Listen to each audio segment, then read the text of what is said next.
Welcome students to my channel. आज हम पढ़ेंगे 12th स्टैंडर्ड का चैप्टर 6 जो कि है इवोल्यूशन।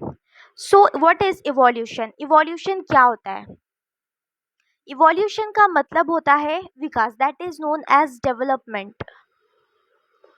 किसी भी चीज का बढ़ना, किसी भी चीज का फ्लरिश करना,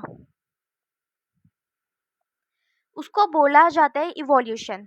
तो अब यहाँ पे इवोल्यूशन का ये मतलब है, हमारा जो चैप्टर है इवोल्यूशन, ये इवोल्यूशन ये बताता है कि किस तरह से हमारी पृथ्वी के ऊपर जो लिविंग ऑर्गेनिजम्स है वो किस तरह से इवॉल्व हुए, किस तरह से हमारी पृथ्वी बनी, किस तरह से हमारा यूनिवर्स बना। तो ये सारी चीज़ें जो है अभी इस चैप्टर में दी गई है। हम स्टार्ट करते हैं इसे। इवोल्यूशनरी बायोलॉजी, देखो बायोलॉजी का एक अलग ही फील्ड है जिसको बोला जाता है इवोल्यूशनरी बायोलॉजी, जिसमें हम पूरा इवोल्यूशन को स्टडी करते हैं। Is the study of history of life forms on earth. तो ये जो क्या हिस्ट्री है, किसकी हिस्ट्री है? लाइफ फॉर्म्स की हिस्ट्री है हमारे अर्थ के ऊपर। What exactly is evolution? अब बताया, अब देखो यहाँ पे क्वेश्चन पूछा गया है कि इवोल्यूशन क्या है। To understand the changes in flora and fauna that have occurred over millions of years on earth। क्या है इवोल्यूशन? देखो हम एक मतलब अंडरस्टैंड करने के लिए, क्या चीज़ अंडरस्टैंड करने के लिए? फ्लोरा, प्लांट्स और एनिमल्स का इवोल्यूशन, कि किस तरह से वो हमारे अर्थ के ऊपर जो है, कि किस तरह से हमारे अर्थ के ऊपर आए, वो भी कितने बिलियन साल पहले से अर्थ के ऊपर मौजूद है। We must have an understanding of the context of origin of life. तो ये सारी चीज़ें पता करने के लिए कि हमको क्या पता होना चाहिए?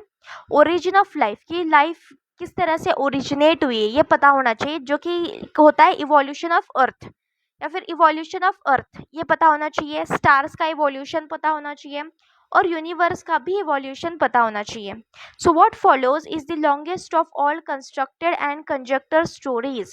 तो अब क्या है ना, इसमें बहुत सारी देखो कंस्ट्रक्टेड और कंजक्टर स्टोरीज है, क्योंकि हम जो है टाइम में जाकर, हम पास्ट टाइम में जाकर के तो देख नहीं पाए कि किस तरह से इवोल्यूशन हुआ, क्या हुआ है, लेकिन हमारे पास जो प्रूफ्स है, जो एविडेंसेस है, तो उनके बेसिस पर कुछ हाइपोथेसिस, कुछ थ्योरीज दी गई है जिसके थ्रू हम ये बता सकते हैं। तो ये जो चैप्टर है ना, इस चैप्टर को एज अ स्टोरी लेना।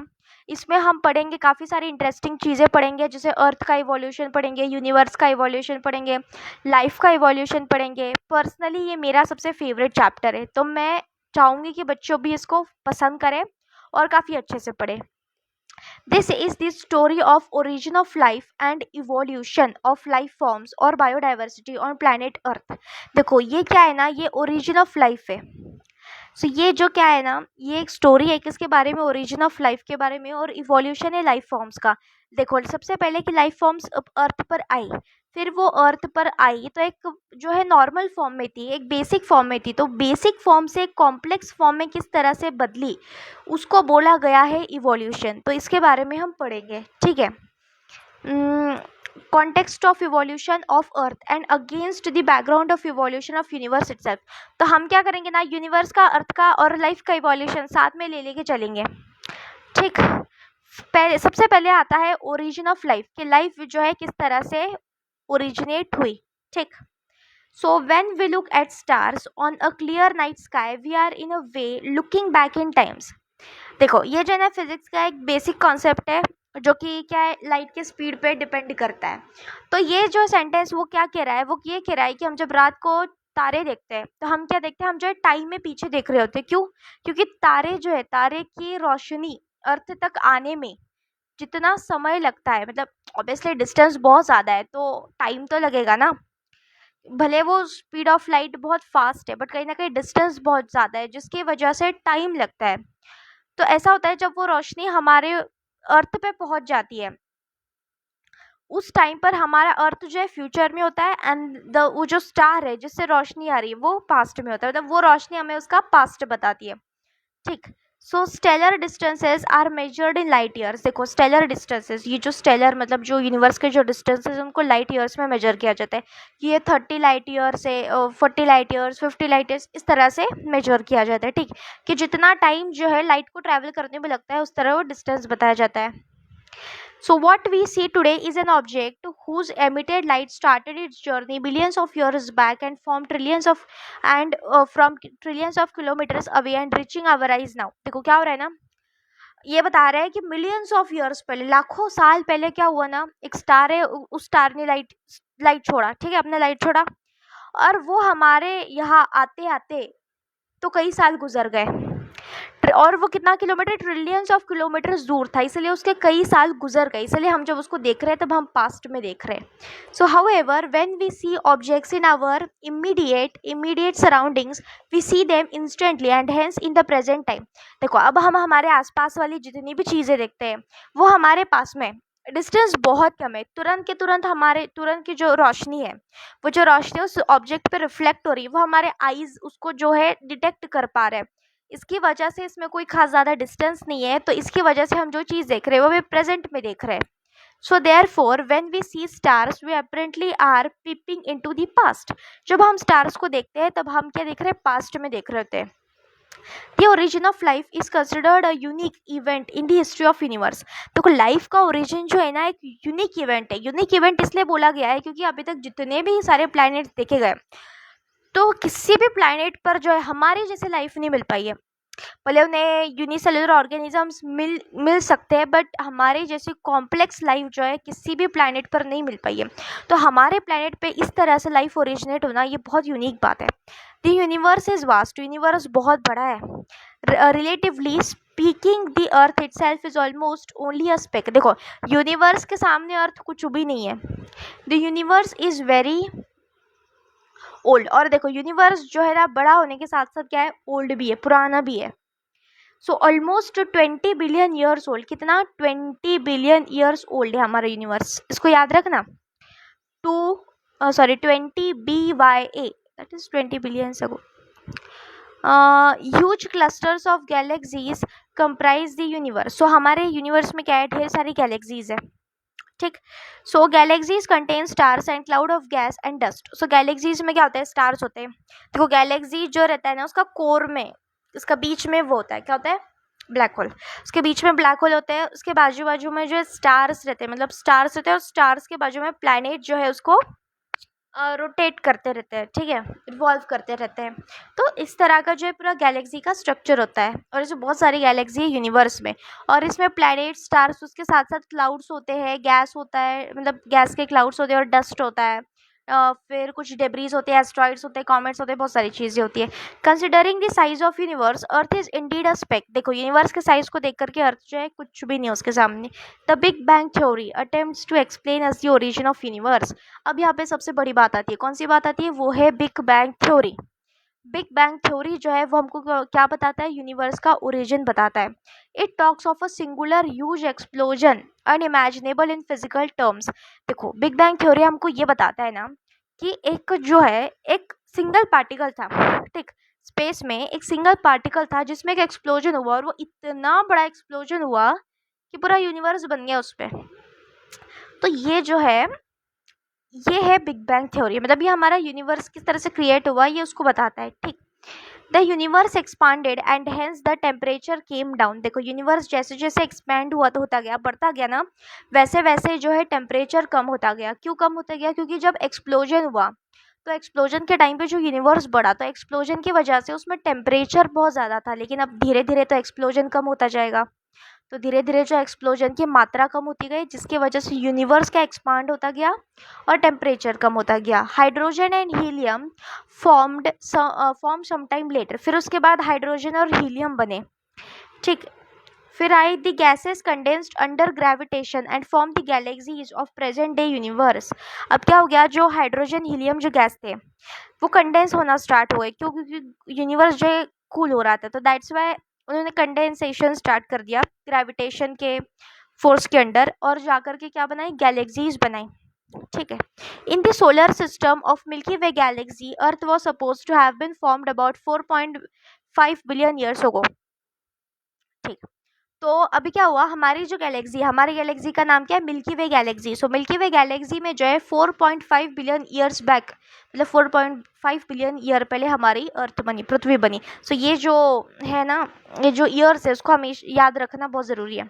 There was no atmosphere on early earth, water vapour, methane, carbon dioxide and ammonia released from molten mass cover the surface. अब क्या हुआ ना, पहले के टाइम पे क्या, मतलब उस टाइम पर क्या था ना, एटमोसफियर नहीं था हमारे अर्थ का, आज हम देखते हैं ना, जैसे कि स्काई जो है क्या दिखता है, ब्लू दिखता है because of the atmosphere.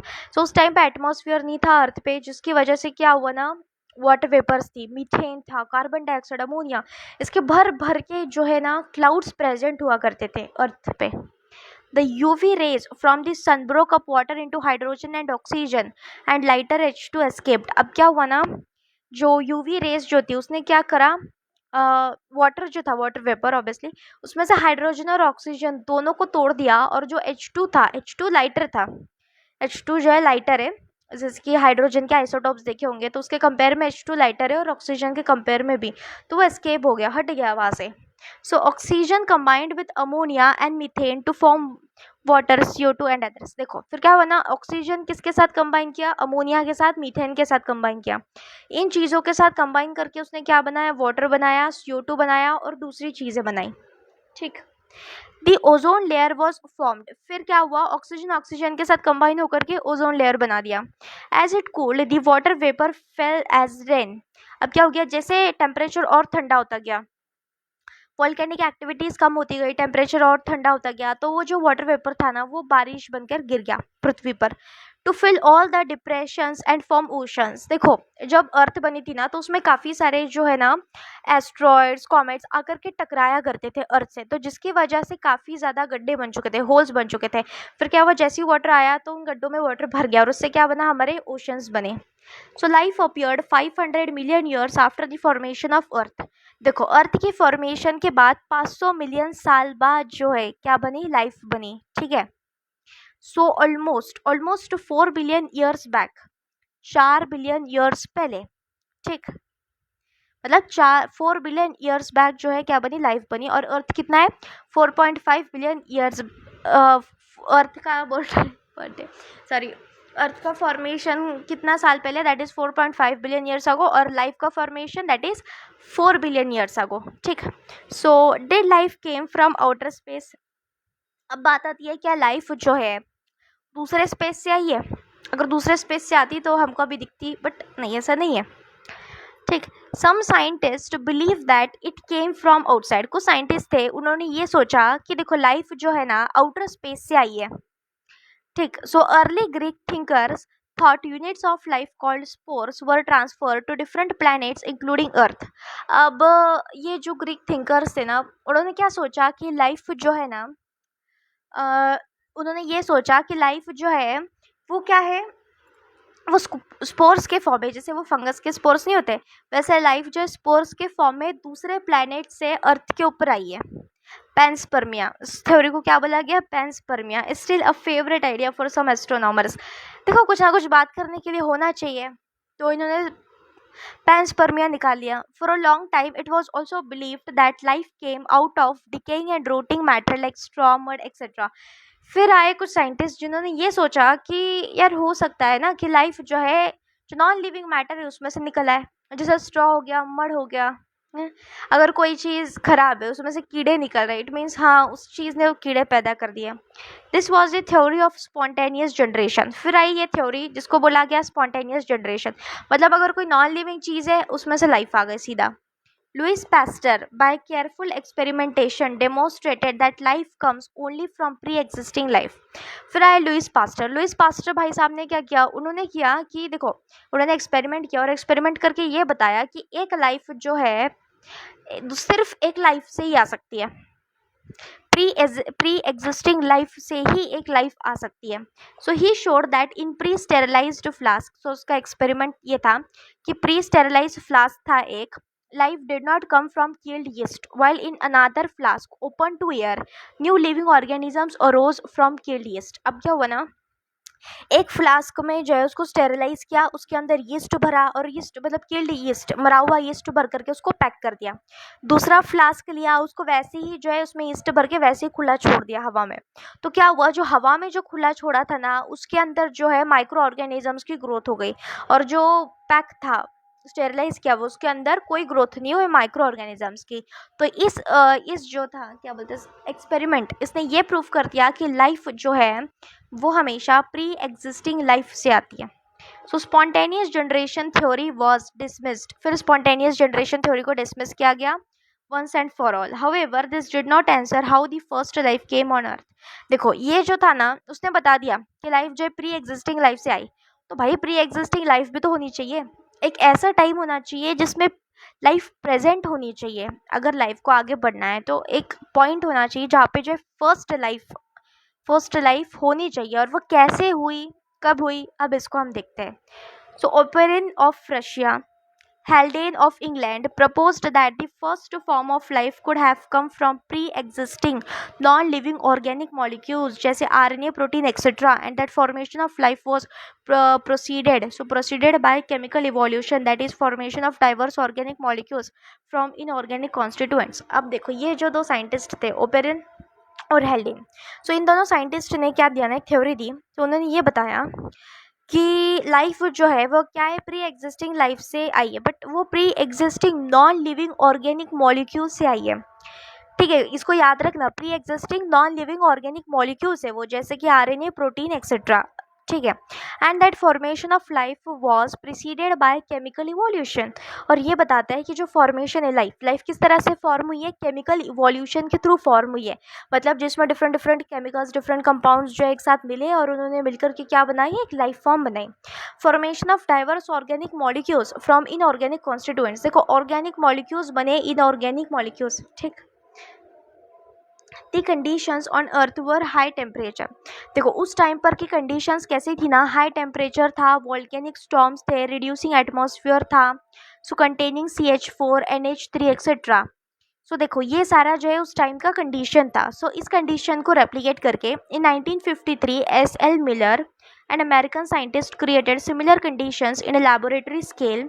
He created electric discharge in a closed flask containing CH4, H2NH3 and water vapor at 800 degrees Celsius. सो एक अमेरिकन साइंटिस्ट था 1953 में, उसका नाम था SL मिलर। उसने क्या किया, उसने लैब में जो है ये सारी कंडीशंस बनाई। कौन सी, जिसमें एक इलेक्ट्रिक पल्स डाला गया, एक क्लोज फ्लास्क लिया जिसमें इलेक्ट्रिक डिस्चार्ज किया गया। ठीक, CH4 डाला गया, H2 डाला गया, NH3 डाला गया, वाटर वेपर डाला गया और उसका टेम्परेचर कितना रखा गया, 800 degree Celsius.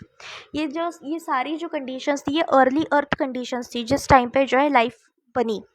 He observed formation of amino acids, उसने क्या ऑब्जर्व किया कि ये सब जो है कंडीशन में अमीनो एसिड्स का फॉर्मेशन हुआ। In similar experiments other observed formation of sugars, nitrogen bases, pigment and fats. So ऐसे बहुत सारे साइंटिस्ट ने ये एक्सपेरिमेंट किया और जो है उसको इन एक्सपेरिमेंट्स में क्या पता चला कि देखो शुगर्स का बना, नाइट्रोजन बेसेस बने, पिगमेंट बना, फैट्स बना, अमीनो एसिड्स बने, ये सारी चीज़ें बनी जो लाइफ फॉर्म के लिए बहुत ज़रूरी होती है। So analysis of meteorite content also revealed similar compounds indicating that similar process are occurring elsewhere in the space। अब क्या हुआ ना, कुछ जो meteorite एस्ट्रॉइड जो उसके जो कंटेंट होते हैं तो उसको उसमें से भी ये सारी चीज़ें पता चली हैं। एक होता है DMS होता है जो कि क्या बनाते हैं, सिर्फ जो लिविंग ऑर्गेनिजम्स है वो उसको एयर में इमिट करते हैं। तो ये सारी चीज़ें जो है एस्ट्रॉइड और इन सब चीज़ों में भी पाई गई है। ठीक है, तो ऐसा बोलते हैं साइंटिस्ट की, और दूसरी जगह भी जो है लाइफ प्रेजेंट हो सकती है। ठीक, इसके बारे में हम बाद में बात करेंगे। With this limited evidence the first part of the conjecture story that is chemical evolution was more और लेस एक्सेप्टेड। तो कोई ये सारा एविडेंस दिया, इसने कोई ऐसे तुक्केबाजी नहीं की, इसने एविडेंस दिया जिसकी वजह से इसका केमिकल इवोल्यूशन थ्योरी जो उसको एक्सेप्ट कर लिया गया। We have no idea about how the first self replicating metabolic capsule of life arose. देखो हमको ना अभी भी कुछ खास आइडिया नहीं है कि किस तरह से सेल्फ रेप्लिकेटिंग मेटाबॉलिक कैप्सूल जो है लाइफ की आई है। हमको ये पता है अमीनो एसिड बने, RNA बने, ये बने, वो बना, ठीक है, लेकिन वो रेप्लिकेट कैसे हो, मतलब उसके अंदर ये एबिलिटी कैसी आई कि वो खुद को रेप्लिकेट कर सके, खुद को डिवाइड कर सके, ये सारी चीज़ों की एबिलिटी उनमें कैसे आई ये हमको पता नहीं। The first non cellular forms of life could have originated 3 billion years back. तो कभी बोला गया है कि जो नॉन सेलुलर लाइफ थी वो कब ओरिजिनेट हुई, 3 बिलियन ईयर्स बैक। यहाँ पे हमको डेटा दिया गया है कि 4 बिलियन ईयर्स बैक जो है लाइफ ओरिजिनेट हुई। तो वो कौन सी लाइफ थी, वो लाइफ थे सिर्फ molecules, that was only the molecules, जैसे अमीनो एसिड, शुगर्स, फैट्स, ये वो मॉलिक्यूल्स थे।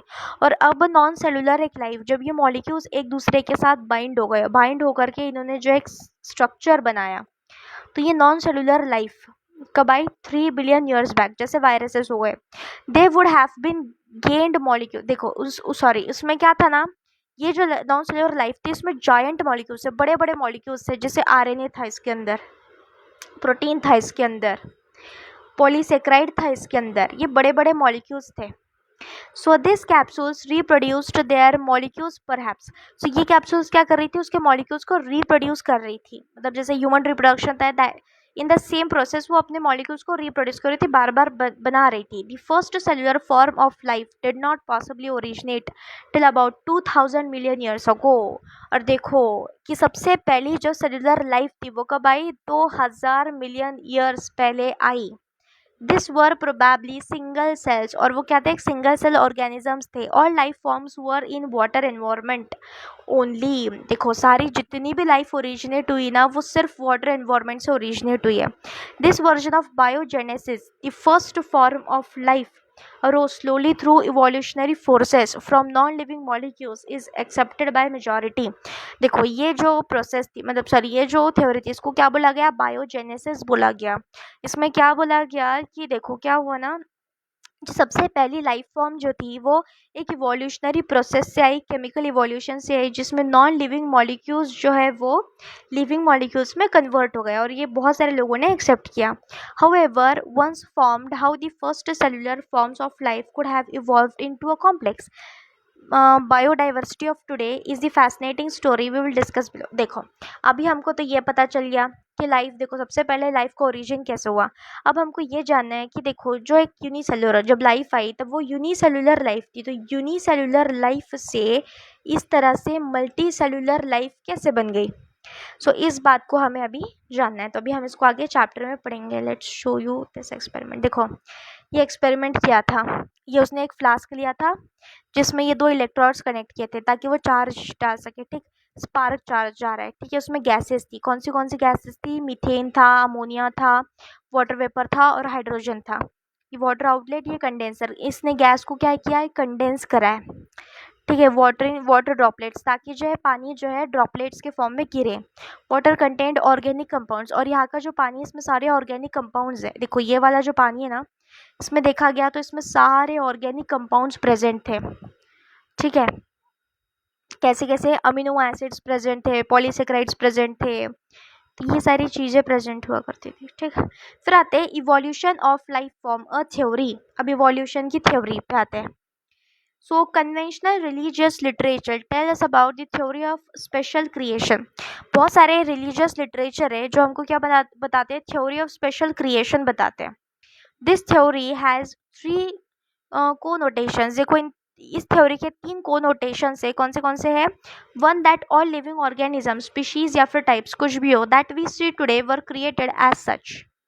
देखो सो ये जो है ना, ये कोनोटेशंस बताते। सबसे पहला वाला क्या है कि जैसे जितने भी लिविंग ऑर्गेनिजम्स हैं वो सारे लिविंग ऑर्गेनिजम्स, चाहे वो स्पीशीज हो कोई भी हो, वो ऐसे ही थे जब बने, वो तब से ऐसे ही थे, ये चीज़ बताती है।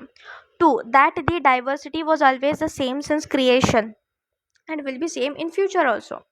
अब देखो दूसरी बात ये है कि वो बताता है कि जो डाइवर्सिटी थी, जो विविधता थी, डिफरेंसेस जो थे, वो क्रिएशन के टाइम जब बने तब भी वैसे ही थे और फ्यूचर में भी वैसे ही रहेंगे। गलत। 3, that earth is about 4000 years old, और अर्थ जो है 4000 ईयर ओल्ड ही है सिर्फ।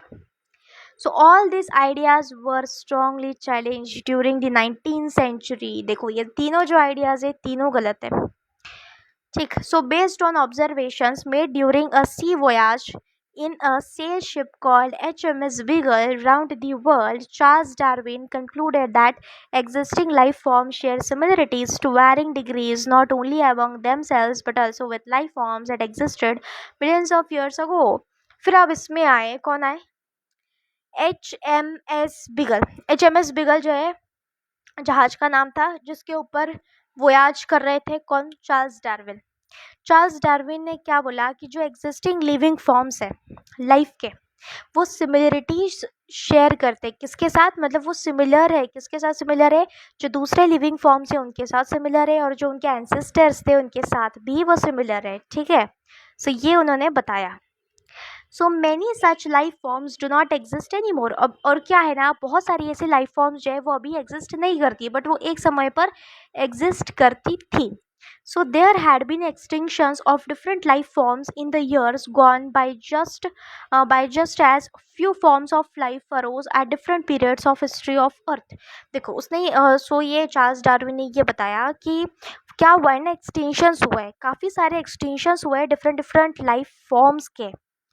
ठीक है, और क्या हुआ है कि कुछ नई लाइफ फॉर्म्स भी बनी है, वो भी डिफरेंट पीरियड्स ऑफ हिस्ट्री, मतलब ऐसे ऐसे डिफरेंट पीरियड्स पे डिफरेंट डिफरेंट लाइफ फॉर्म्स बनी है हमारी हिस्ट्री में अर्थ की। ठीक है, so there has been gradual evolution of life forms. सो उन्होंने बताया कि धीरे धीरे जो है ना लाइफ फॉर्म का इवोल्यूशन हो रहा है। So any population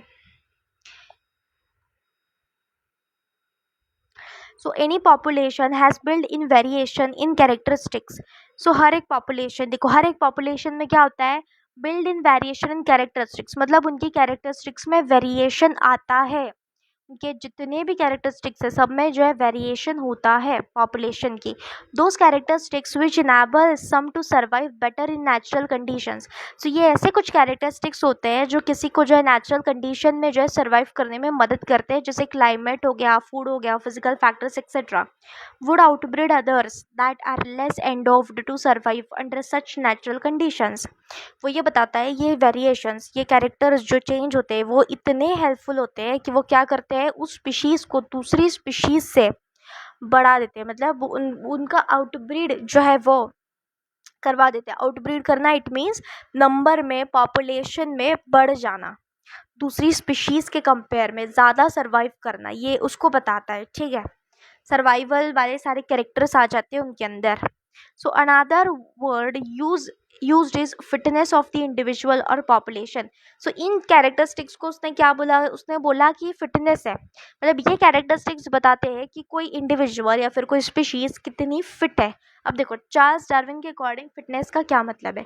the fitness according to Darwin refers to ultimately and only to reproductive fitness.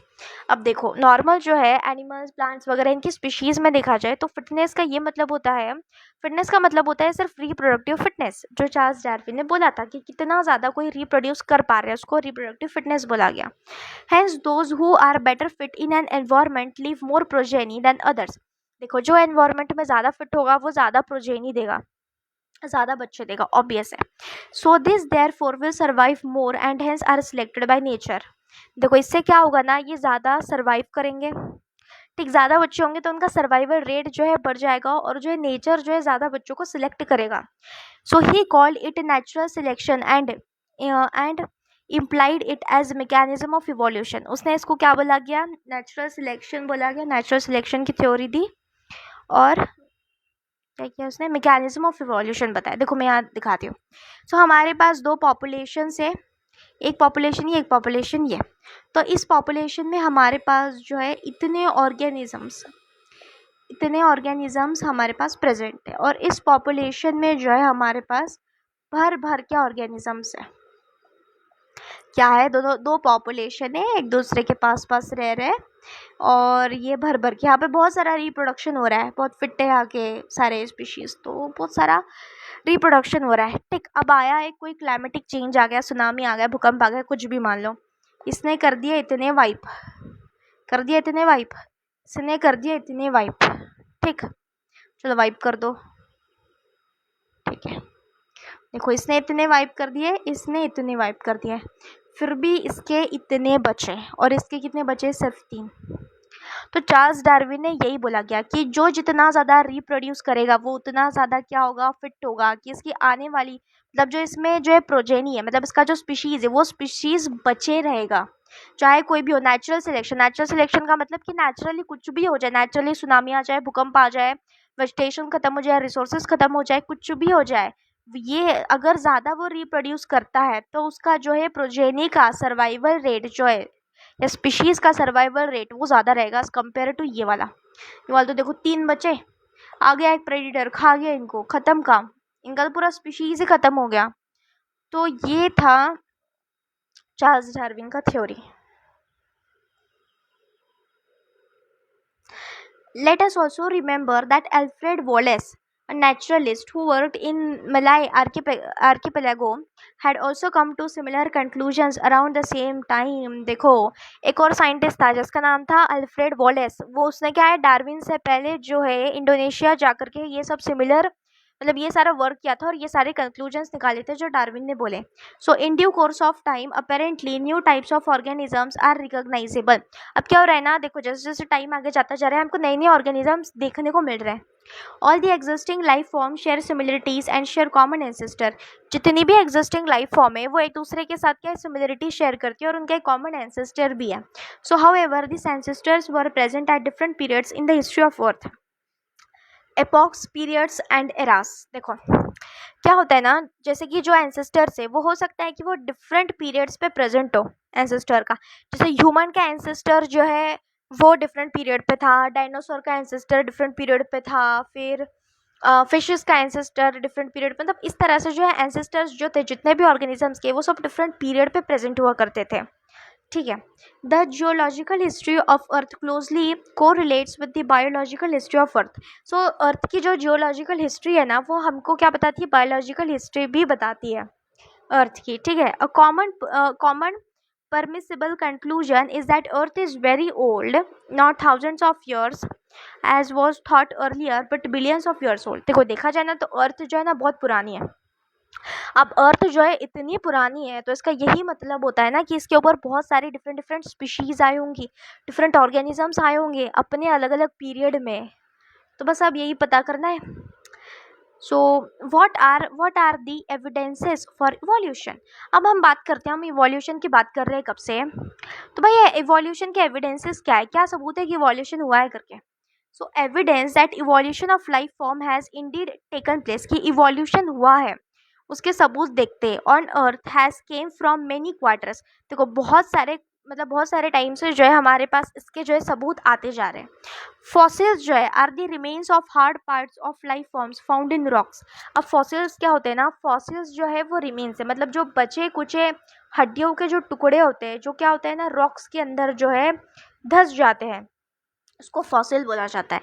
So rocks form sediments and a cross section of earth crust indicates the arrangement of sediments one over the other during the long history of earth. अब क्या होता है ना, देखो जैसे कि मान के चलो हम किसी पास्ट में जाते हैं, तो मान के चलो डायनासोर के टाइम पे जाते हैं। ठीक है, तो डायनासोर के टाइम पे क्या हुआ, डायनासोर मरे, डायनासोर की हड्डी जो है मिट्टी मिट्टी के ऊपर उनका मतलब हड्डी रहा। ठीक है, फिर उसके ऊपर क्या हुआ, एक और मिट्टी का लेयर आ गया, एक दो मिट्टी के लेयर और आ गए। उसके बाद और उसके ऊपर के जो एनिमल्स होंगे, जो डायनासोर के बाद के जो एनिमल्स प्रेजेंट होंगे वो मरे, उनकी हड्डियां जमी, उनके ऊपर और सेडिमेंट का लेयर आ गया। फिर और उनके जो है पूर्वज रहे, मतलब उनके जो है वंशज रहे होंगे वो आ गए, फिर ऐसे ह्यूमंस आ गए, फिर ये आ गए। तो इस तरह के मिट्टी के लेयर्स बनते जाते हैं जिनको सेडिमेंट्स बोला जाता है। और इसके अंदर जो है वो बोन्स प्रेजेंट रहते हैं, क्योंकि वो हार्ड कैल्शियम के बने रहते हैं इसलिए वो प्रेजेंट रहते हैं और वो जो है फॉसिल की तरह यूज़ किए जाते हैं। तो हम उनसे जो उसका एज पता कर सकते हैं, कौन सा लाइफ फॉर्म है, कैसा है, कब मरा है, ये सब पता कर सकते हैं। So different aged rock sediments contain fossils of different life forms who probably died during the formation of the particular sediment. देखो ये जो सेडिमेंट्स के जो लेयर्स रहते हैं ना एक के ऊपर एक, तो हम जो है पता कर सकते हैं कि जो सबसे नीचे वाली लेयर है वो किस टाइम की है, फिर बीच वाली लेयर किस टाइम की, फिर उसके ऊपर वाली किस टाइम की। तो इससे हमको ये पता चल सकता है कि वो ऑर्गेनिज्म जो किस टाइम पे प्रेजेंट हुआ करता था। Some of them appear similar to modern organisms, कुछ जो है मॉडर्न ऑर्गेनिजम्स की तरह दिखते हैं। दे रिप्रेजेंट एक्सटिंक्ट ऑर्गेनिज्म, कुछ एक्सटिंक्ट ऑर्गेनिजम्स है जैसे डायनासोर्स हो गए। A study of fossils in different sedimentary layers indicates the geological period in which they existed. So different sediment के लेयर्स को हम जैसे जैसे स्टडी करेंगे तो वो क्या है, डिफरेंट जियोलॉजिकल पीरियड बताता है कि उस टाइम पे जो है अर्थ इस तरह की हुआ करती थी, ये चीज़ भी बताता है। This study showed that life forms varied over time and certain life forms are restricted to certain geological time spans. अब देखो ये जो था ना स्टडी, तो ये स्टडी ने ये बताया कि जो लाइफ फॉर्म्स थी ना वो चेंज होती गई है, वैरी होती गई है, टाइम टू टाइम चेंजेस आते गए उसमें। और ऐसा एक टाइम था, मतलब ऐसा टाइम था कि जब कुछ लाइफ फॉर्म जो थी वो उसी टाइम पे प्रेजेंट हुआ करती थी, अब जो है उसके जैसा कुछ भी नहीं दिखता। So hence a new forms of life have arisen at different times in history. So history के डिफरेंट डिफरेंट टाइम पे जो है डिफरेंट तरह की लाइफ फॉर्म्स जो है अराइज हुई है। All this is called as paleontological evidence. इसको क्या बोला जाता है? पैलेंटियोलॉजिकल एविडेंस बोला जाता है। Do you remember how the ages of fossils are calculated? Carbon dating से कैलकुलेट किया जाता है। Do you recollect the method of radioactive? तो याद करो रेडियो एक्टिव डेटिंग की and the principle behind the procedure, और प्रिंसिपल को भी याद करो बिहाइंड द प्रोसीजर। ठीक, फिर आते हैं एम्ब्रियोलॉजिकल सपोर्ट फॉर एविडेंस। अब कुछ एम्ब्रियोलॉजिकल सपोर्ट भी है इवोल्यूशन के। Was also proposed by Ernst Haeckel. So Ernst Haeckel ने जो है क्या प्रपोज किया था? एम्ब्रियोलॉजिकल एविडेंस प्रपोज किए थे इवोल्यूशन के, based upon the observation of certain features during embryonic stage common to all vertebrates that are present in adult. देखो क्या हुआ ना, एम्ब्रियोनिक स्टेज पर उसने जो है बहुत सारे वर्टिब्रेट्स के कुछ कॉमन फीचर्स देखे जो अभी एडल्ट्स में, जो एडल्ट्स में एब्सेंट है वो एम्ब्रियो में प्रेजेंट है बट एडल्ट्स में एब्सेंट है। For example the embryos of all vertebrates including human develop row of vestigial gill slits just behind the head, but it is a functional organ only in fish and not found in any other adult vertebrates. देखो इसका क्या मतलब होता है? For example देखो जो embryos है vertebrates के, सारे जितने भी वर्टिब्रेट्स हैं उन सबके एम्ब्रियोज में क्या चीज़ कॉमन है? ह्यूमंस को भी लेकर की, that is common row of vestigial gill slits. देखो सारे वर्टिब्रेट्स में ना गिल स्लिट प्रेजेंट है। कहाँ प्रेजेंट है? बिहाइंड दी हेड, हेड के पीछे। And it is functional organ in fish. और ये जो गिल स्लिट्स है, जो गिल्स बनाते हैं, वो ऑब्वियसली फिश में ही काम करेगा क्योंकि फिश पानी में रहता है, बाकी दूसरे किसी को इसका कोई काम नहीं है। ठीक है, बट ये एडल्ट और जो है ये किसमें? एडल्ट वर्टिब्रेट्स में नहीं पाए जाते, सिर्फ एम्ब्रियो के टाइम पे पाए जाते हैं gill slits. So however this proposal was disproved on careful study performed by Carl Ernst von Baer. He noted that embryos never pass through the adult stages of other animals. देखो फिर क्या हो गया ना, इस ये जो सेंटेंस था, इस सेंटेंस को डिस्प्रूव किया किसने किया? कार्ल अर्नेस्ट वॉन बियर ने डिस्प्रूव किया। उसने ये नोट किया कि जो एम्ब्रियो थे वो एम्ब्रियो क्या कर रहे थे? Never pass through the adult stages of other animals. तो ये एम्ब्रियोज जो है दूसरे एनिमल्स के एडल्ट स्टेजेस को पास नहीं कर पा रहे थे। ठीक है, so comparative anatomy and morphology shows similarities and differences among organisms of today and those that existed years ago. So क्या किया गया है? comparative anatomy और morphology देखी गई। anatomy मतलब जो internal organs रहते हैं उसका study, morphology मतलब external organs। so anatomy morphology देख करके उसमें कुछ similarities देखी गई और differences भी थे among organisms of today and those that existed years ago. so पुराने ऑर्गेनिजम्स और अभी के ऑर्गेनिजम्स में कुछ सिमिलरिटीज़ और कुछ डिफरेंसेस देखे गए। ठीक है, so such similarities can be interpreted to understand whether common ancestors were shared or not. So ये जो सिमिलरिटीज़ थी, सो इन सिमिलरिटीज़ को जो इंटरप्रेट करके मतलब समझ के जो है हमको ये पता चला कि कॉमन एंसेस्टर्स मतलब जो ऑर्गेनिजम्स है वो कॉमन एंसेस्टर शेयर करते हैं कि नहीं करते। For example well, bat, चीताज and humans all mammals share similarities in pattern of bones of 4 limbs. देखो ये जितने भी मैमल्स है कौन से? वेल्स हो गए, बैट हो गए, चीता हो गए, ह्यूमन हो गया। सो ये जो चारों मैमल्स जो है ना वो उनका 4 लिम्ब, जो उनका हाथ जो रहता है ना उसमें क्या सिमिलरिटी शो करती है। Though this 4 limbs perform different functions in this animals they have similar anatomical structure. All of them have humerus, radius, ulna, carpals, metacarpals and phalanges in their 4 limbs। देखो इनके भले फंक्शन डिफरेंट है लेकिन इनका structure जो है वो same है। इनमें ये सारी चीज़ें प्रेजेंट है। देखो ह्यूमंस में ये सब प्रेजेंट रहता है, humerus, radius, ulna, carpals, metacarpals, phalanges, और वैसे ही जो है इन दूसरे ऑर्गेनिजम्स में भी प्रेजेंट है। Hence in this animals the same structure developed along different directions to do adaptations to different needs. देखो same structure but different adaptation to different needs. ज़रूरत अलग है, अडेप्टेशंस अलग है, लेकिन स्ट्रक्चर सेम है। This is divergent evolution. इस evolution को क्या बोला जाता है? डाइवर्जेंट इवोल्यूशन बोला जाता है। और इन स्ट्रक्चर को क्या बोला जाता है? होमोलोगस स्ट्रक्चर का ये मतलब है कि वो जो स्ट्रक्चर है वो सेम है। होमोलोगस मतलब same structure but different function. So homology indicates common ancestry. देखो होमोलॉजी कॉमन एंसेस्टर को इंडिकेट करता है। That's why it is divergent evolution. मतलब एक कॉमन एंसेस्टर है जिससे जो है इस तरह की 1 2 3 4 इस तरह की स्पीशीज जो है वो डाइवर्ज हुई है। मतलब एक कॉमन एंसेस्टर से 2-3 तरह के ऑर्गेनिजम्स बने। That's why it is divergent evolution and homologous structure. Other examples are vertebrate so दूसरे एग्जाम्पल्स है वर्टिब्रेट हार्ट्स और ब्रेन्स के, ठीक है। ओके, सो इसको हम रेड करते हैं। प्लांट्स में भी कुछ एग्जाम्पल्स है।